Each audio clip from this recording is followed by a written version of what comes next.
It's been a year since the US Defense Secretary Ashton Carter attended the last Asia Security Summit, and it was expected that in his speech on Saturday he would touch on a range of security issues that are affecting Asia Pacific and the relationship with the United States. But everybody wanted to hear what he had to say about the rising tensions in the South China Sea, and this is what he said.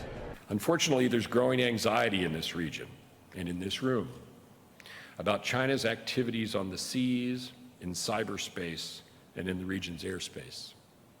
Indeed, in the South China Sea, China has taken some expansive and unprecedented actions that have generated concerns about China's strategic intentions. And countries across the region have been taking action and voicing concerns, publicly and privately, at the highest levels in regional meetings and global fora. As a result, China's actions in the South China Sea are isolating it at a time when the entire region is coming together and networking. Unfortunately, if these actions continue, China could end up erecting a great wall of self-isolation. The speech was tempered by the support China has also given the United States in bilateral talks and joint military operations, so it wasn't all criticism. But the US Defense Secretary also touched upon subjects such as North Korea, how the region would react to natural disasters, cybercrime and homegrown terrorism.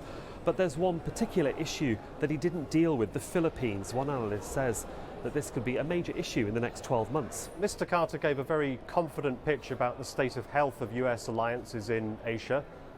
He didn't mention South Korea, however, that was one omission. He did talk about the Philippines being one of the strongest relationships and the defense relationship getting stronger.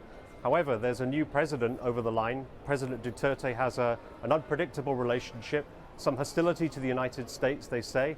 And also he's talking about bilateral negotiations with China over the South China Sea again. So that's a risk that I think Washington now confronts and that could potentially throw their whole South China Sea policy out of balance. The Asia Security Summit, or the Shangri-La Dialogue as it's known, is the largest gathering of defence ministers and senior military officials.